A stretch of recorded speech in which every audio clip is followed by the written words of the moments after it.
যে আল্লাহ ব্যতীত কেউ ইবাদতের যোগ্য নয়, যে আল্লাহ ব্যতীত কেউ সাজদা পাওয়ার যোগ্য নয়, যে মহান রব্বুল আলামিনের জাত ও সিফাতে কোন রকমের কোন শরীক বা অংশীদার নাই, সেই মহান রব্বুল আলামিন ওয়াহদাহু লা শারীক খালিক ও মালিকের অগণিতবার অসংখ্যবার শুকরিয়া আদায় করি, যিনি আমাকে আপনাকে কুল কায়নাতকে সৃষ্টি করেছেন এবং তার সৃষ্টির মধ্যে মানব জাতিকে সর্বশ্রেষ্ঠ বানিয়েছেন।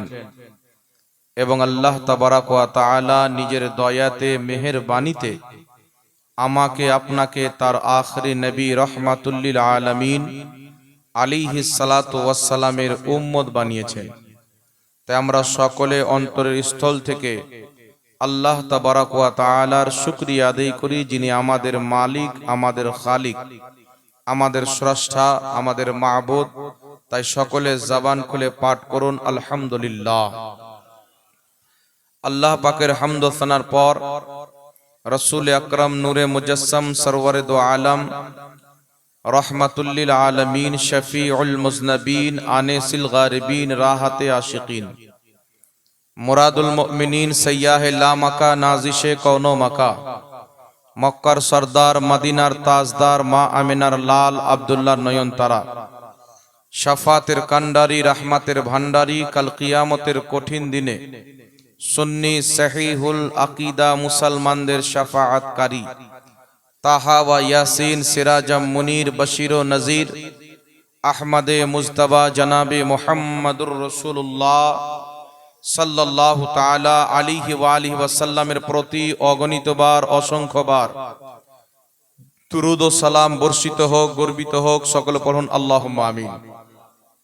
মঞ্চে উপস্থিত সম্মানিত উলামায়ে কেরাম, হাজরিনে মজলিস, ইসলাম দরদি ভাই ও বাবুজিরা, পর্দার আড়ালের মা ও বোনেরা, সকলকে আমার আন্তরিক সালাম ও শুভেচ্ছা জানিয়ে মহান রব্বুল আলামিনের মহান দরবারে তার মহান নবীর ওসিলা দিয়ে দোয়া করি যেন আল্লাহ পাক আমাদের সকলের হাজরিকে, উপস্থিতিকে নিজের পাক দরবারে কবুল ও মঞ্জুর করেন। সকলে পড়ুন আল্লাহুম্মা আমিন। বিরাদর ইসলাম, আমার পূর্বে আপনারা হাফিজ ও কারি মাওলানা তাইজুল ইসলাম সাহেবের বক্তব্য শ্রবণ করলেন।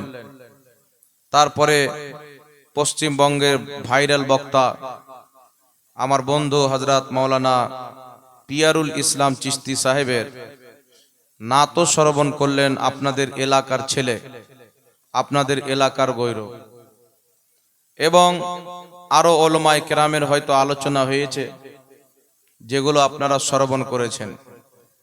আমি আপনাদের সম্মুখে উপস্থিত হয়েছি আগামীতে আমাদের সামনে একটি ইসলামের অতি তারিখী এবং গুরুত্বপূর্ণ মাস আসতেছে, যে মাসের নাম, মহিনার নাম হচ্ছে মুহররমুল হারাম। আমি অল্প সময় আপনাদের সম্মুখে একটু মুহররমুল হারামের ব্যাপারে আলোচনা করতে চাই এবং আহলে বাইতে মুস্তাফা আমার নবী সাল্লাল্লাহু আলাইহি ওয়া আলিহি ওয়াসাল্লামের মহব্বত কারী আহলে বাইত, যাকে রাসূল পাক সাল্লাল্লাহু আলাইহি ওয়াসাল্লাম নিজের জীবনের মতো ভালোবাসতেন, ইমামে হুসাইন রাদিয়াল্লাহু তাআলা আনহু, যিনাকে এই মুহররমুল হারামের 10 তারিখে কারবালার মাটিতে শহীদ করা হয়েছিল। এই বিষয়ে একটু আলোকপাত করে আমি আপনাদের সম্মুখে কিছু ঈমান আকীদার কথা বলতে চাই। যেহেতু বর্তমান সময়ে মানুষের ঈমান এবং আকীদাকে নষ্ট করার জন্য আমেরিকা এবং ব্রিটেনিয়া কোটি কোটি ডলার টাকা খরচ করে বিভিন্ন রকমের দল, বিভিন্ন রকমের মত, বিভিন্ন রকমের পথ ইসলামিক নামে তারা তৈরি করে রেখেছে। এই জন্য বর্তমান সময়ে আমরা যে আহলে সুন্নাত ওয়াল জামাত, আমরা যে রাসূল সাল্লাল্লাহু আলাইহি ওয়াসাল্লামের যুগ থেকে আছি, আমরা যে নতুন কোনো দল বা মত নয়, আমরা সেই দলের লোক যেই দল হযরতে খাজা মঈনুদ্দিন চিশতির ছিল। আমরা সেই দলের লোক যেই দল হযরতে গৌসে আজম বড় পীর আব্দুল কাদের জিলানীর ছিল। আমরা সেই দলের লোক যেই দল ইমামে আজম আবু হানিফার ছিল। আমরা সেই দলের লোক যেই দলকে ইমামে হুসাইন নিজের রক্ত দিয়ে গর্দান কাটিয়ে হিফাজত করেছেন। আমরা আহলে সুন্নাত ওয়াল জামাত সেই দলের লোক, বল সুবহানাল্লাহ। এজন্য পৃথিবীর মুসলমান, আমি আপনাদের সম্মুখে একটি আয়াতে কারিমা পাঠ করেছি। আল্লাহ তাবারাক ওয়া তাআলা সর্বপ্রথম কুরআনুল কারীমের যে আয়াতটির নাম হচ্ছে সূরাতুল ফাতিহা। আল্লাহ পাক যখন অবতীর্ণ করেছিলেন সর্বপ্রথম ইকরা, তার পরে কুরআন পাককে সাহাবায়ে কেরাম যে তারতিব দিয়েছেন, সেই হিসাবে আমরা যখন পাঠ করি তো সর্বপ্রথম সূরা হচ্ছে আপনার সূরাতুল ফাতিহা, কিন্তু অবতীর্ণ হয়েছে ইকরা বিসমি রাব্বিকাল্লাযী খলাক।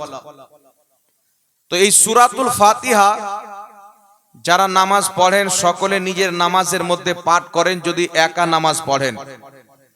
আর যদি ইমাম সাহেবের পিছনে পড়েন তাহলে পাঠ করা বৈধ নয়, আপনাকে চুপচাপ থাকতে হবে, এটাই রাসূল পাকের ফরমান। তো আল্লাহ তাবারাক ওয়া তাআলা সেই সূরাতুল ফাতিহার মধ্যে সর্বপ্রথম আল্লাহ পাক নিজের বান্দাকে নিজের প্রশংসা করতে শিখিয়েছেন।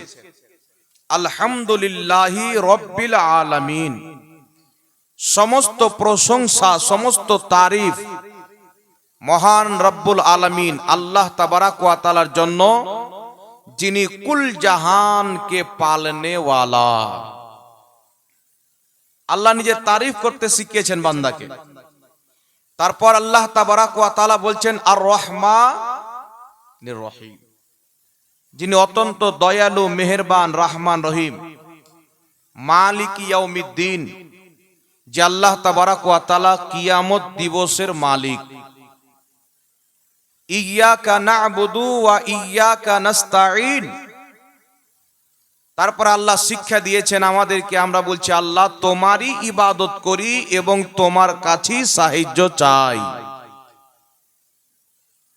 আল্লাহ তাবারাক ওয়া তাআলাই সমস্ত সাহায্যকারী। আল্লাহ ব্যতীত পৃথিবীর কোনো ব্যক্তি সাহায্য করতে পারে না। তবে আল্লাহ তাবারাক ওয়া তাআলা যখন মানুষের সাহায্য করে তো কোনো মানুষের মাধ্যমে করে, বা ফারিস্তার মাধ্যমে করে, বা আপনার কোনো জানোয়ারের মাধ্যমে করে, বা কোনো গাড়ির মাধ্যমে করে। আল্লাহ তাবারাক ওয়া তাআলা নিজের মাখলুকের মাধ্যমে বান্দার সাহায্য করে, জোরে বল সুবহানাল্লাহ।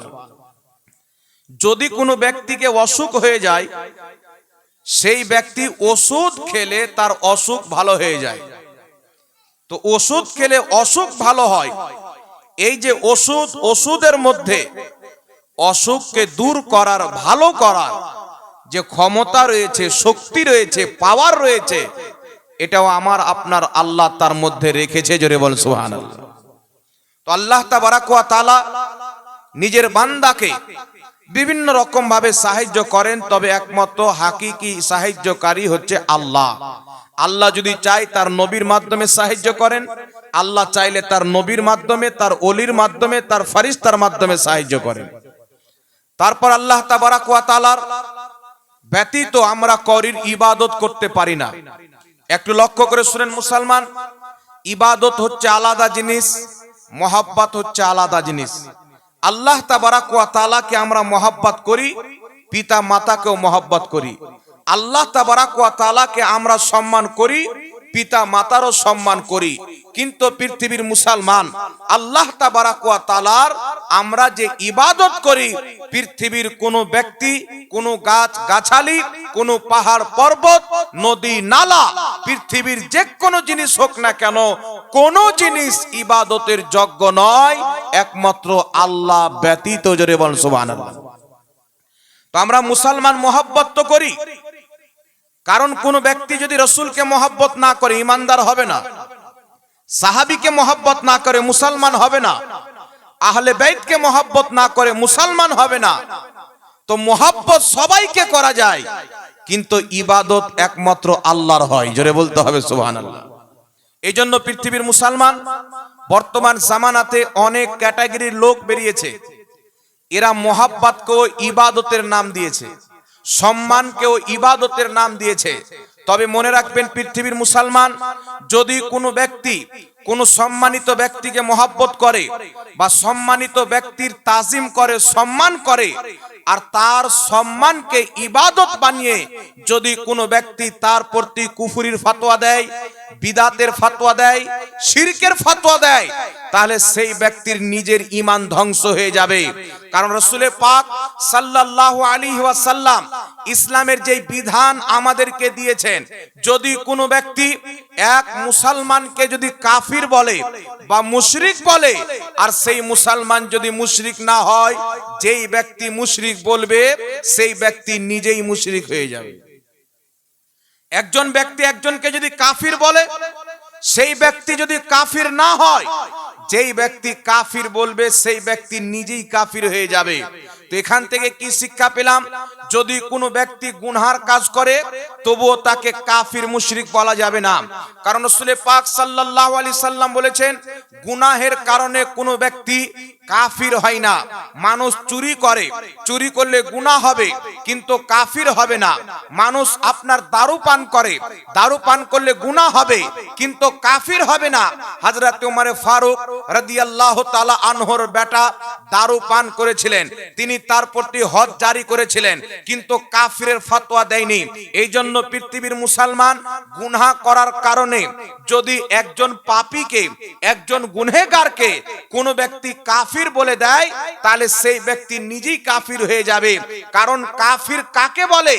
এমন কোন কুফরি যদি একজন ব্যক্তি করে বা কুফরি বাক্য বলে বা কুফরি আকীদা পোষণ করে, তখন সেই ব্যক্তি কাফির হবে।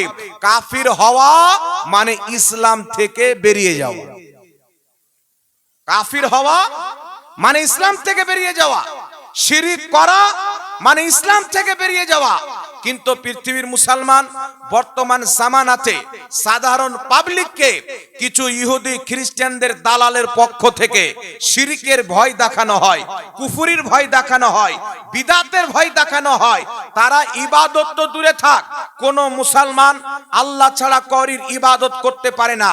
কিন্তু পৃথিবীর মুসলমান, একজন মুসলমান যদি থাকে, রাসূল করিম সাল্লাল্লাহু আলাইহি সাল্লামকে নিজের জান চাইতে বেশি সম্মান করবে, সাহাবায়ে কেরামকে প্রাণ দিয়ে সম্মান করবে, আহলে বাইতকে কলিজার চাইতে বেশি ভালোবাসবে। তো নবীর সম্মান করার কারণে, নবীকে মহব্বত করার কারণে যদি কোনো ব্যক্তি শিরকের ফতোয়া দেয়, বিদআতের ফতোয়া দেয়, সেই ব্যক্তি নিজেই বেঈমান হবে, নবীর তাজিম করনে वाला জান্নাতি হয়ে যাবে। আর একটু জোরে হবে না সুবহানাল্লাহ? তো সম্মান হলো আলাদা জিনিস, ইবাদত হলো আলাদা জিনিস। ইবাদত আলাদা জিনিস, সম্মান হচ্ছে আলাদা জিনিস। এই জন্য পৃথিবীর মুসলমান একটু লক্ষ্য করে শুনেন, আমরা আহলে সুন্নাত ওয়াল জামাত কিছু লোক বলতে চাই শুধু আল্লাহ আল্লাহ আল্লাহ আল্লাহ, বলে কিনা? কিছু লোক বলতে চায় শুধু আল্লাহকে মানো, কিছু লোক বলতে চায় আল্লাহ আল্লাহর নবী যথেষ্ট। এই পৃথিবীর মুসলমান কেউ আল্লাহ পাকের তাওহীদ বয়ান করতে গিয়ে রাসূল পাকের অপমান করে, কেউ রাসূল পাকের রিসালাত বয়ান করতে গিয়ে আপনার সাহাবায়ে কেরামের অপমান করে দেয়। কিন্তু আলহামদুলিল্লাহ এই পৃথিবীর মাটিতে নবী মুস্তাফার যুগ থেকে নিয়ে আজ পর্যন্ত একটি দল হক পথে আছে, যেই দলের নাম আহলে সুন্নাত ওয়াল জামাত, সুন্নি হানাফি মুসলমান। এই আহলে সুন্নাত ওয়াল জামাতের কলিজার মধ্যে সর্বপ্রথম খোদার মহব্বত আছে, তারপর রাসূলের মহব্বত আছে, তারপর সাহাবার মহব্বত আছে, তারপর আহলে বাইতের মহব্বত আছে, তারপর ওলি আউলিয়ার মহব্বত আছে। আমরা মুনাফিক নয় যে একজনকে মানবো আর একজনকে মানবো না। আমরা সুন্নি মুসলমান, আল্লাহ আল্লাহর রাসূলকে মানি, আল্লাহ রাসূল যাদেরকে মানতে বলেছেন তাদেরকেও মানি। নারে তাকবীর, নারায়ে রিসালাত, মাসলাকে আলা হযরত উলামা আহলে সুন্নাত। একটু ধ্যান দিয়ে শুনেন বাবা, বর্তমান জামানার পরিস্থিতি কি আছে আপনাকে বলতে চাই। এই বর্তমান যুগে অনেক পেপারের মধ্যে দেখতে পাওয়া যায়, সোশ্যাল মিডিয়ার মাধ্যমে দেখতে পাওয়া যায়, এলাকাতে ঘটনা ঘটতে দেখতে পাওয়া যায়। কি ঘটনা দেখতে পাওয়া যায়? প্রেমিক প্রেমিকার জন্য ফাঁসিতে ঝুলে গেছে, বিষ পান করে নিয়েছে, জেলে বন্দী হয়ে গেছে, নিজের এলাকা ছেড়ে চলে গেছেন, এমনকি যে ভারত দেশ পর্যন্ত ছেড়ে দিয়েছেন একজন প্রেমিক প্রেমিকার জন্য। এই রকম কত ঘটনা ঘটে। কিন্তু পৃথিবীর মুসলমান একটু হাদিসের দিকে যদি লক্ষ্য করি, কোরআন পাকের দিকে যদি লক্ষ্য করি, আল্লাহু আকবার কবীরা, এই পৃথিবীর মাটিতে এমন একজন মহান ব্যক্তি আছে, যেই মহান ব্যক্তির মহব্বত স্বয়ং স্রষ্টা রব্বুল আলামিন বাড়িয়েছেন। এক কথা, আল্লাহ পাকের পর, আল্লাহ পাকের মহব্বতের পর বাবা হতে পারে, মা হতে পারে, প্রেমিক হতে পারে, স্ত্রী হতে পারে, কুল কায়নাত হতে পারে। আল্লাহ পাকের মহব্বতের পর কুল কায়নাত চাইতে বেশি মহব্বত মুহাম্মদ রাসূলুল্লাহকে করতে হবে, আমার নবীকে করতে হবে, তিনার তাজিম করতে হবে। এখন আপনার সম্মুখে কয়েকটি হাদিস পেশ করতে চাই, সাহাবায়ে কেরাম কিভাবে তাজিম করতেন। বর্তমান জামানায় একজন দাড়ি টুপিওয়ালা মৌলবীর প্রতি ফরজ কি? একজন মৌলবীর বক্তব্য শুনে কলিজার মধ্যে মুহাম্মদ রাসূলুল্লাহর মহব্বত এমন ভাবে গেঁথে যাবে যে রাসূলের জন্য যদি পরাণ দিতে হয় মানুষ এদিক ওদিক তাকাবে না, জীবন পর্যন্ত দিয়ে দিবে।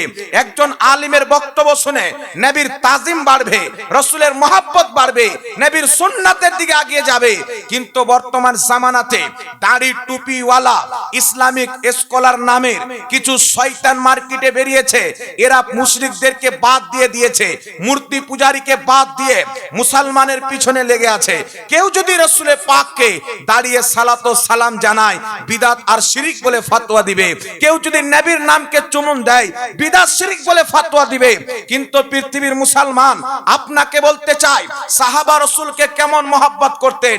উঠান বুখারী শরীফ, এই বুখারী শরীফের মধ্যে লিপিবদ্ধ রয়েছেন আল্লাহর নবী যখন উযু করতেন, সাহাবায়ে কেরাম রাসূল পাকের হাত ধোয়া পানি, নবী পাকের কুলি করা পানি, নবী পাকের নাকে দেওয়া পানি, নবী পাকের পাও ধোয়া পানি সাহাবায়ে কেরাম নিজের চুল্লুতে নিয়ে চেহারাতে লাগাতেন, নিজের সিনাতে লাগাতেন, চেহারাতে লাগাতেন, নিজের সিনাতে লাগাতেন।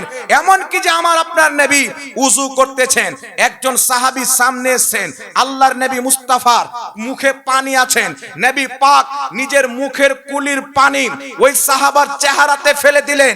অন্য সাহাবা বর্ণনা করছেন ওই সাহাবার বয়স 80 বছর হয়েছিল, তিনার হাত পাও শরীরের অঙ্গ পতঙ্গর বয়স 80 বছর মনে হতো, আর তিনার চেহারার বয়স যুবক মনে হতো 18 বছরের। नारे तकबीर, नारे रिसालत, मसला के आला हजरत।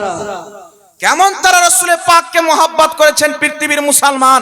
আল্লাহর নবী সাল্লাল্লাহু আলাইহি ওয়াসাল্লামকে শুধু সাহাবায়ে কেরাম নয়, যারা মহিলা সাহাবিয়া ছিলেন নিজের সন্তানকে জিদ্দের ময়দানে পাঠিয়েছেন। ইমাম কাজী আয়াজ রাহমাতুল্লাহ আলাইহি শিফা শরীফের মধ্যে একটি হাদিস লিপিবদ্ধ করেছেন। একজন সাহাবী জিদ্দের ময়দানে শহীদ হয়ে গেছেন। জিদ্দ যখন কমপ্লিট হয়েছেন, তিনার মা জিদ্দের ময়দানে গিয়েছেন। যাওয়ার পর নিজের বেটার লাশকে নিয়ে শুধু পিঠ চেক করছেন, পিছনকার কাপড়টা তুলে পিঠের ধুলা বালিকে ঝেড়ে চেক করতেছেন, ডান দিক বাম দিকে ঘুরিয়ে ঘুরিয়ে। সাহাবী বলছেন, এই মহিলা যদি কওরির বেটা শহীদ হয় সেই মহিলার চোখ দিয়ে পানি বের হয়, কিন্তু তুমি তার পিঠ কেন চেক করছো? ওই মহিলাটি বলেছিলেন, শোনো, আমি যখন আমার সন্তানকে জিদ্দের ময়দানে পাঠাই, আমি বলেছিলাম বেটা ওই জিদ্দের ময়দানে মুহাম্মদ রাসূলুল্লাহ রয়েছেন, তুমি নবী মুস্তাফার চতুর সাইডে পাহারাদারি করবে। আর শোনো, খবরদার একটাও তীর যেন তোমার পিঠে না লাগে। যদি পিঠে তীর লেগে যায়, আমি মা মনে করব তুমি পালিয়ে আসতেছিলে, তাই তোমার পিঠে তীর লেগেছে, আমি দুধের ঋণ শোধ করব না। কিন্তু আলহামদুলিল্লাহ মহিলাটি বলছেন, আল্লাহর শুকরিয়া, আমার ছেলে যতটা তীর খেয়েছে নিজের সিনাতে খেয়েছে, একটাও পিঠে। नारे तकबीर, नारे रिसालत, मसला के आला हजरत। मसला के आला हजरत। এই জন্য পৃথিবীর মুসলমান রাসূল পাকের মহব্বত কত ছিল শুনেন। পৃথিবীর মুসলমান নবী পাক এলান করলেন তোমরা যুদ্ধের ময়দানে চলো। একজন মহিলা বেরিয়ে গেলেন, একজন মহিলা নিজের স্বামীকে ভাইকে যুদ্ধের ময়দানে পাঠিয়ে দিলেন। পাঠানোর পর যুদ্ধের ময়দান যখন কমপ্লিট হয়েছে, মহিলাটি খবর পেয়েছে যুদ্ধ কমপ্লিট, দৌড় দিয়ে যুদ্ধের ময়দানে যাচ্ছেন। যারা জিহাদ করে আসতেছেন ধরে ধরে জিজ্ঞাসা করছেন, বলো আমার নবী কেমন আছে, রাসূলে পাক কেমন আছেন। সাহাবায়ে কেরাম বলতেছেন, মহিলা নবী মুস্তাফার খবর নিচ্ছ, তুমি তোমার বাপকে পাঠিয়েছিলে, তোমার বাবা কিন্তু শহীদ হয়ে গেছে, তোমার ভাই শহীদ হয়ে গেছে। তুমি তোমার স্বামীকে পাঠিয়েছিলে, স্বামীও শহীদ হয়ে গেছে। মহিলাটি দৌড় দিয়ে যাচ্ছেন যুদ্ধের ময়দানে, নবীকে খোঁজাখুঁজি করছেন। মহিলার বক্তব্য হচ্ছে, বাপ পরে মুস্তাফা আগে, ভাই পরে মুস্তাফা আগে, স্বামী পরে, নবী পাক আগে। মহিলাটি খুঁজতে খুঁজতে সামনে যখন রাসূলে পাককে দেখেছেন, ওই মহিলাটি একটা কথা বলেছিলেন, ইয়া রাসূলুল্লাহ আপনি সহি সালামত আছেন, আপনার সামনে আমি আমার প্রত্যেক দুঃখকে তুচ্ছ মনে করি, আমার প্রত্যেক দুঃখকে তুচ্ছ মনে করি। এই পৃথিবীর মুসলমান তারা রাসূলে পাককে কত মহব্বত করেছেন। আমার নবী এলান করছেন, সাহাবী যুদ্ধের ময়দানে যেতে হবে, যারা যুদ্ধ করতে পাবে অস্ত্র নিয়ে বেরিয়ে যাও, আর যারা যুদ্ধ করতে পারবে না তারা অস্ত্রগুলি জমা করে দাও। নবীর কদমে সব অস্ত্র রাখতেছেন। একজন মহিলা একটা ছোট বাচ্চা নিয়ে আমার আপনার নবীর সামনে চলে এসেছেন। আসার পরে বলছেন, ইয়া রাসূলুল্লাহ আমার এই সন্তানকে যুদ্ধের ময়দানে নিয়ে যান। রাসূলে পাক বলছেন, মা তোমার এই ছোট বাচ্চা কি করতে যুদ্ধের ময়দানে নিয়ে যাব, এ তো তলোয়ার চালাতে পারবে না, এ তো লড়াই করতে পারবে না। মহিলাটির চোখ দিয়ে পানি বের হচ্ছে আর বলছে, ইয়া রাসূলুল্লাহ আমার এই ছোট বাচ্চা তীর চালাতে পারবে না, তলোয়ারের ওয়ার করতে পারবে না, কিন্তু ইয়া রাসূলুল্লাহ আমার স্বামী বেঁচে নাই, আমার স্বামী যুদ্ধের ময়দানে শহীদ হয়েছে, আমার বাপও শহীদ হয়েছে, তাই আমার পাঠানোর কেউ নাই, আমার এই সন্তানকে নিয়ে যান। তলোয়ার চালাতে না পারলে কি হলো, তলোয়ার চালাতে না পারলে কি হলো, আমার এই সন্তানের মধ্যে এমন একটি গুণ রয়েছে, এই গুণ যুদ্ধের ময়দানে কাজে আসবে। ইয়া রাসূলুল্লাহ আমার এই সন্তানকে যদি কোনো ব্যক্তি মহব্বতের সহিত আদর করে একটা চুমো দিয়ে দেয়, আমার সন্তান তাকে চিপকে ধরে নেয়। ইয়া রাসূলুল্লাহ যুদ্ধের ময়দানে আমার সন্তানকে কোলে নিয়ে থাকবেন, যখন কোনো কাফির আপনার দিকে তীর চালাবে আপনি আমার সন্তানকে একটা মহব্বতের চুমন দিবেন, আমার সন্তান আপনাকে চিপকে ধরে তীর আপনার দেহে লাগতে দিবে না, নিজের শরীরে তীর খেয়ে আপনার হিফাজত করবে। সুবহানাল্লাহ সুবহানাল্লাহ। আমি চাই আপনার হিফাজত করতে গিয়ে আমার সন্তান যেন শহীদ হয়ে যায়। এই পৃথিবীর মুসলমান কত রাসূলে পাককে মহব্বত করতেন। আল্লাহ পাক কোরআনে কি বলেছেন, ইয়া আইয়ুহাল্লাযীনা আমানু লা তাত্তাখিযু আবাআকুম ওয়া ইখওয়ানাকুম আউলিয়া। আল্লাহ পাক বলছেন, হে ঈমানদার ব্যক্তিগণেরা, যদি তোমার আপন জন্মদাতা পিতা, যদি তোমার আপন ভাই ঈমান আনার পর নিজেকে মুসলমান বলার পর কুফরিকে পছন্দ করে, আল্লাহর বেয়াদবি করে, নবীর গুস্তাখের দলে চলে যায়, নবী পাকের বেয়াদবি করে, আল্লাহ পাক বলছেন লা তাত্তাখিযু, যদি তোমার আপন বাপ হয়, যদি তোমার আপন ভাই হয়, তার সাথে তোমার কোনো সম্পর্ক থাকতে পারে না, কোনো বন্ধুত্ব থাকতে পারে না, আপোষ থাকতে পারে না। কারণ হচ্ছে পৃথিবীর মুসলমান, সহিহ বুখারীর মধ্যে হাদিস, আল্লাহ নবী সাহাবীকে জিজ্ঞাসা করছেন, সাহাবী ইসলামের সবচাইতে উত্তম আমলটা কি, উত্তম কাজটি কি? কোন সাহাবী বলছেন, ইয়া রাসূলুল্লাহ ইসলামের সর্বোত্তম কাজ হচ্ছে নামাজ। নবী বলছেন না। রাসূলে পাক বলছেন, বলো অন্য কেউ বলো। আবার কেউ বলছেন হুজুর রোজা, নবী বলছেন না। কেউ বলছেন যাকাত, নবী বলছেন না। কেউ বলছেন জিহাদ, নবী বলছেন না। ইসলামের সবচাইতে গুরুত্বপূর্ণ জিনিস হচ্ছে তুমি কাউরির সাথে বন্ধুত্ব রাখবে তো আল্লাহ আল্লাহর রাসূলের জন্য রাখো, দুশমনি করবে তো আল্লাহ আল্লাহর রাসূলের জন্য করো। যদি কোনো ব্যক্তির অন্তরে নবীর চুল পরিমাণে বিদ্বেষ থাকে তাকে দুশমন মনে করতে হবে, আর যদি নবীকে মহব্বত করনেওয়ালা রাস্তার চামার থাকে তাকে নিজের বন্ধু মনে করতে হবে। नारे तकबीर, नारे रिसालत, मसला के आला हजरत। এই জন্য পৃথিবীর মুসলমান সাহাবায়ে কেরাম রাসূল পাকের উযু করা পানি, চোখে দেওয়া পানি, সহি মুসলিমের মধ্যে হাদিস, নবী পাকের ঘাম মোবারককে সাহাবা আতর হিসাবে দেহে কাপড়ে ব্যবহার করতেন। এই পৃথিবীর মুসলমান এইগুলি দেখে মুনাফিকরা হাসতো, মুহাম্মদ তো আমাদের মতনই মানুষ, ছি ছি, তার কুলি করা পানি লাগাচ্ছে, তার ঘামকে আপনার খুশবু হিসাবে লাগাচ্ছে, তার চেহারা ধোয়া পানি লিখছে, তার পায়ে ধোয়া পানি চোখে লাগাচ্ছে, মুখে লাগাচ্ছে, মুহাম্মাদের মাননেওয়ালা পাগল হয়েছে। সাহাবার একটাই জবাব ছিল, হ্যাঁ আমরা পাগল হয়েছে, তো দুনিয়াদারের মহব্বতে নয়, মুহাম্মদ রাসূলুল্লাহর মহব্বতে পাগল হয়েছে। তোমরা জ্বলতে জ্বলতে মুনাফিক হয়ে জাহান্নামে যাবে, আমরা সাহাবী মুস্তাফার আদব করতে করতে জান্নাতে যাব। সুবহানাল্লাহ, জোরে হবে না সুবহানাল্লাহ? আমার আপনার নবী যখন থুতু মুবারক ফেলতেন, এইভাবে টেনে যখন কাঁচ ফেলতেন, সাহাবা দুই হাত পেতে নিয়ে নিজের চেহারাতে লাগাতেন, বুকে লাগাতেন। এখন নবীর জন্য কেউ যদি দাঁড়িয়ে যায়, মোল্লার পেটে ব্যথা হয় না? জোরে বলেন।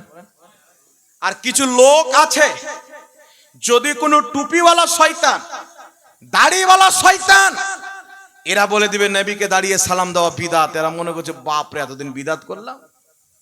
এই পৃথিবীর মুসলমান, নবী মুস্তাফার মহব্বতে দাঁড়ানো বিদাত কিয়ামতের সকাল পর্যন্ত কেউ প্রমাণ করতে পারবে না। কারণ এই নবীর মহব্বতে সাহাবা দাঁড়িয়েছেন, এই নবীর মহব্বতে ফাতেমা দাঁড়িয়েছেন, এই নবীর মহব্বতে আবু বকর আলী দাঁড়িয়েছেন। তাই আমরা আহলে সুন্নাত ওয়াল জামাত যেমন ভাবে সাহাবায়ে কেরাম নবীকে দেখে মহব্বত করেছেন, আমরা না দেখে মহব্বত করার চেষ্টা করি। এখন আপনার সম্মুখে কয়েকটি রেফারেন্স পেশ করছি, শুনেন। এই যে আদব, আমার আপনার নবী কি শিক্ষা দিয়েছিলেন? আদব। আল্লাহ বলছেন ওয়াতু আযজিরুহু ওয়াতু আক্কিরুহু, তোমরা আমার নবীর খুব ইজ্জত করো, খুব তাজিম করো। এই সুবহানাল্লাহ হবে না? আল্লাহ বলছেন আমার নবীর খুব ইজ্জত করো, আমার নবীর খুব তাজিম করো। এই পৃথিবীর মুসলমান আপনাকে বলতে চাই, আপনি চাকরি পেয়েছেন, আপনি জীবন পেয়েছেন, জমিন পেয়েছেন, পিতা মাতাকে পেয়েছেন, সব পেয়েছেন। একটা মাস্টার সাহেবকে দেখলাম, ওনার চাকরি হয়েছিল জুন মাসের 7 তারিখে, বাড়ি তার মালদাতে।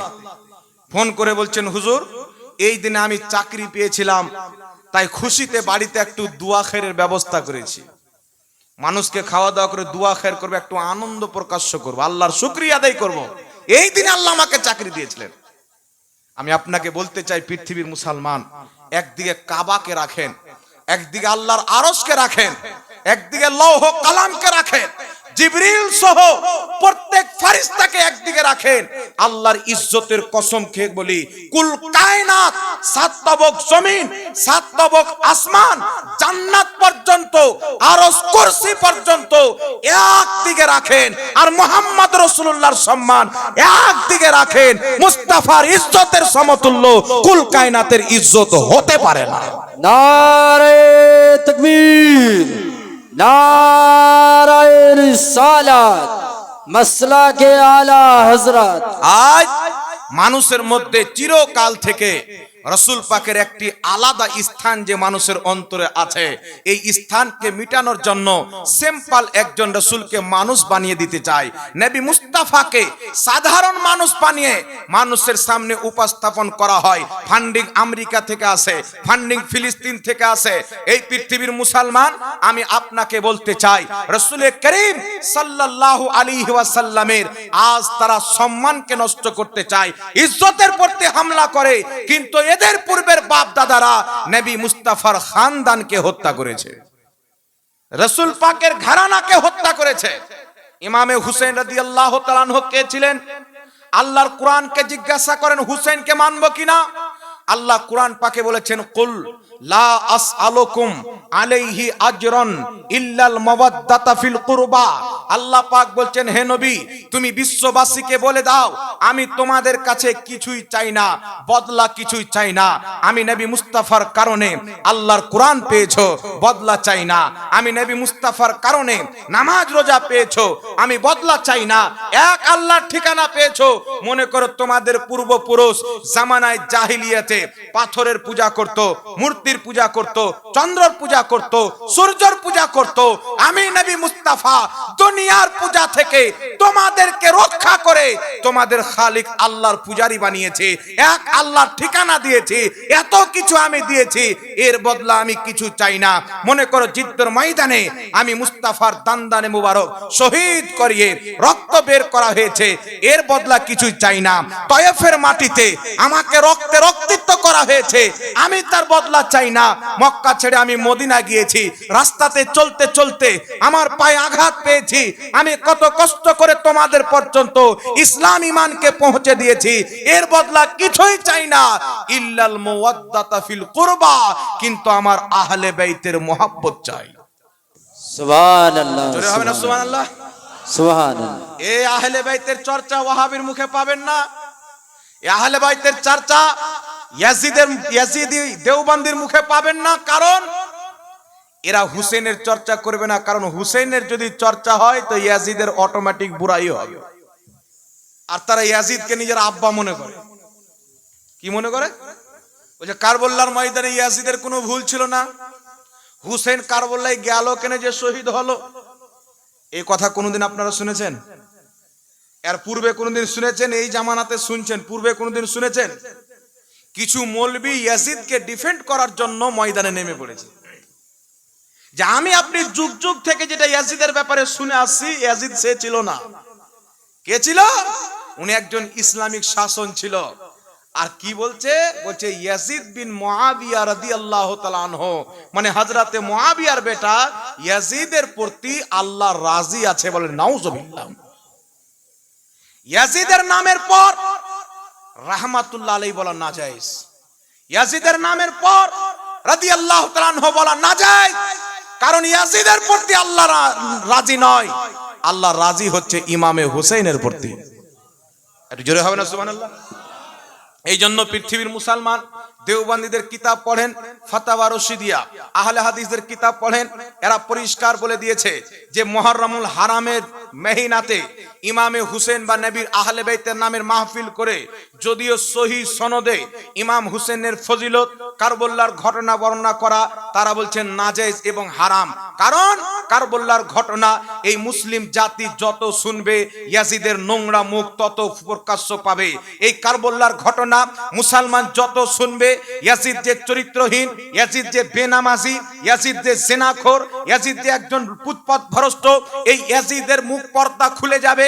আর ইয়াজিদকে বাঁচাতে তারা চায়। কিন্তু আলহামদুলিল্লাহ ইমামে হুসেনের মাননেওয়ালা কিয়ামতের সকাল পর্যন্ত মুসলমানকে বলবে, মুসলমান দুনিয়াতে অনেক কেউ মানুষকে হত্যা করেছে, কিন্তু ইয়াজিদ এত বড় জালিম ছিল যে নবী পাকের নামাসা, যেই নবীর ওসিলাতে উম্মত হাউজে কাউসার পেয়েছে, যেই নবীর ওসিলাতে উম্মত আবে জামজাম পেয়েছে, যেই নবীর ওসিলাতে আমরাকে আল্লাহ দানা পানি দান করেছেন, সেই হুসেনের জন্য ইয়াজিদ 3 দিন পর্যন্ত পানিও বন্ধ রেখেছে এবং খাবারও বন্ধ রেখেছে। সুবহানাল্লাহ। পানি পান করতে দেয়নি, খাবার খেতে দেয়নি।